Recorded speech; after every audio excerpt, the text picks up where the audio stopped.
All right, so we're going to look at our next problem. So the system we have is right here. It's a second order underdamped system again. Underdamped meaning damping is between 0 and 1. And so if we correlate this, this would have complex roots, in which case we can write it this way. Uh, so the n term, 100, that's omega n squared. So that tells us our natural frequency is 10 radians per second. So that'll be the point at which we lose half our phase. So in here we have 2 zeta omega ns. So I have 20 times damping ratio, 2 times 10 for the natural frequency. Okay, that's why that's 20. Excuse me. And here's our input at some frequency. So we're going to work towards understanding how to plot these things. And in this problem, we're going to start seeing sort of patterns of how things, magnitude and phase, adjust. All right? So as I do this work, I'm going to let damping be 0.2 and 0.7 and see how that influences the results.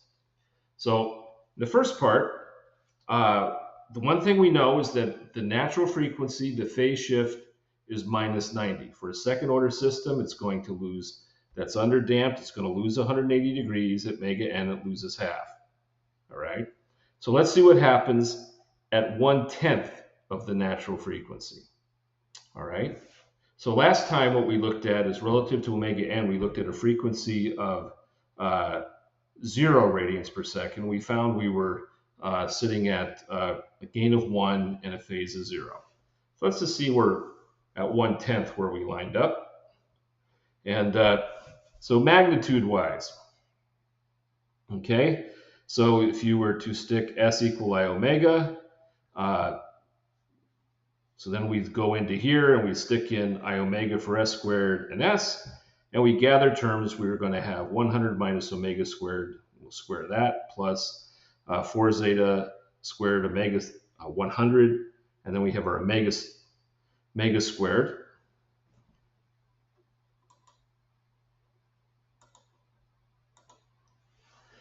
So when we take our 2 zeta omega n, we got to square, this is the complex portion, so we're going to get 4 zeta squared omega n squared and an omega squared. All right, so that's where that term comes from. The real squared plus the imaginary squared square root. All right, if we let omega equal 0.1 omega n, well, omega n equals 10, so this will be 1, s equal 1i. Look what we get. If damping is 0.2, so this is light damping, we'll get a little bit of growth. We're a little over 1. We're about 1.01. Okay. And if damping is pretty high up there at 0.7, we have 1.015. Now notice, we are getting a little growth. Okay. This is going to have a resonance, so we're going to go above 1. If you have less damping, you're going more above 1 at this frequency. The lower the damping is, the bigger this number will be at any given frequency. Okay, so we've got the gain. It's nominally 1. Okay, what's the phase? Okay, we know at omega n is minus 90. Don't have to compute that. So we gather the imaginary over the real part, and the top phase is 0, so it just becomes minus the inverse tangent of what's in here. And if you put damping equal to 0.02, we see it hasn't dropped very much at all. It's just minus 2.3 degrees. And if damping is bigger, it drops off by minus 8 degrees. All right. So now let's move. So here we have, again, natural frequency 10 radians per second. It doesn't matter which we pick. We have minus 90 degrees of phase for each one. However, we'll notice that at omega n, for a 0.7 damping, look at what the gain is, 0.7143. It's less than 1. So it says the peak in our resonance happened in front of the natural frequency. So it's falling off now. If damping is 0.2, we see, oh, it's a 2.5. So it's still above 1. So we still have magnification even at the natural frequency. Phase, minus 90. Not much to say. All right, so let's go 10 times the natural frequency. and see where we get. All right. So we're now dropping off pretty fast. Look at this. From 0.7 or 2.5, or in both cases, we're down to 0.01. We're a little bit bigger here for damping of 0.2, but then that had some more magnification to it, so that makes some sense. But nominally, they're both at 0.01. And then if we check the phase, okay, the phase here is minus 172 roughly, and this is minus about 178. So this is actually up above. The phase was didn't fall down as far as this did, and now it's past it. So it's closer to the minus 180. And so now we'll take it 10 times more frequency. So we're at 1,000 radians per second. And the magnitude for 0.7 is 0.0001. And for the lesser damping of 0.0001, then you have 4 more zeros and a 9 until you see some more action. They're both pretty close to minus 180 now, which is where we know it's going. The one that was less damped is a little bit ahead of this one in getting there. All right. Now, where was this? So from doing this, we've seen what's happening as you go along. We'll kind of draw this out and draw some conclusions in a moment. But natural frequency, we lost minus 90. Okay, or we lost 90. But where was the max? What frequency did we have our max amplification? We can see that if it's 0.7, we're already below 1, so it's happened previously. Who knows where it is here? So let's just figure it out. So if you have just a classical second order system, like we have here, the max frequency, so the point where the magnitude is maximized, is omega n times 1 minus 2 times the damping squared, square root. So for damping of 0.7, the max is sitting at 1.41424 radians per second. So it's quite a bit in front of the natural frequency. And at this point, you can see we get the magnitude here is 1.002, so we're not getting a lot of amplification, folks. It's small. It's bigger than 1, but it's kind of doesn't matter. And the phase here is minus 11 degrees.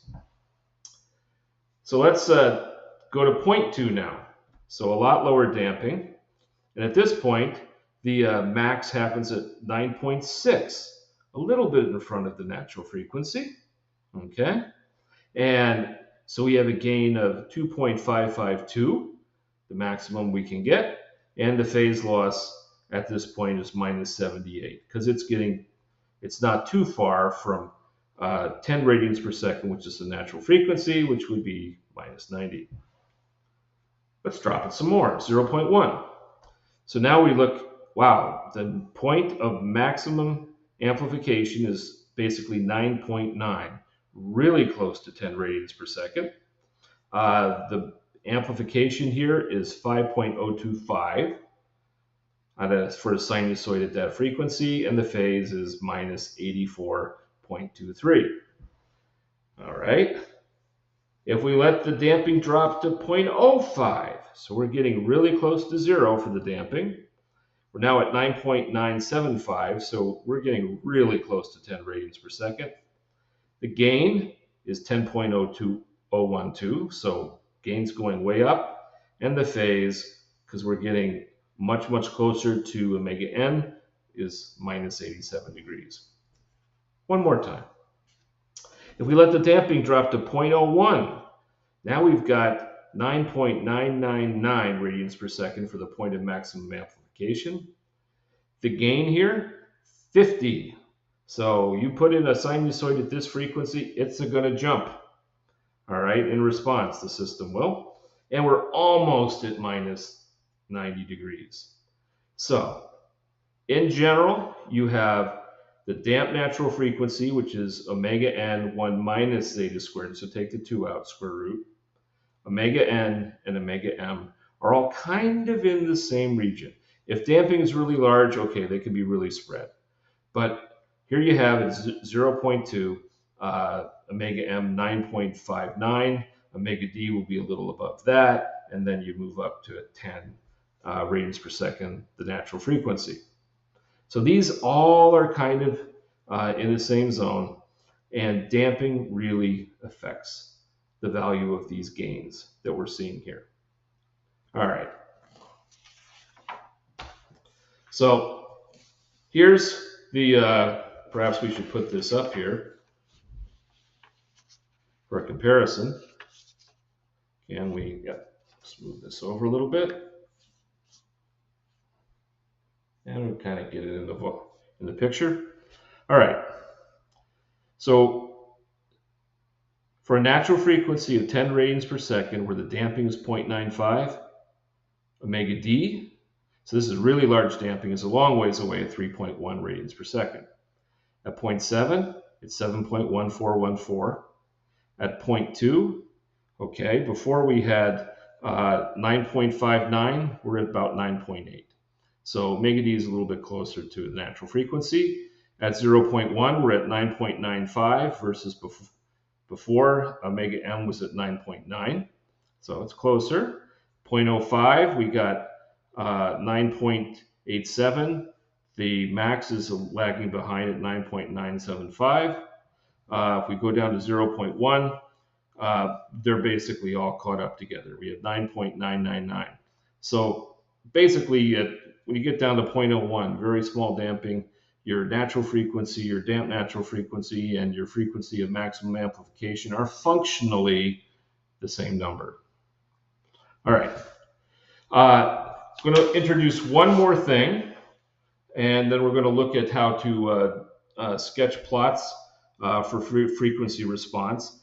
And that we're going to introduce the concept of the decibel, which is defined as follows. It's 20 log base 10, note that, of the magnitude of the transfer function for any given frequency. So let S equal I omega.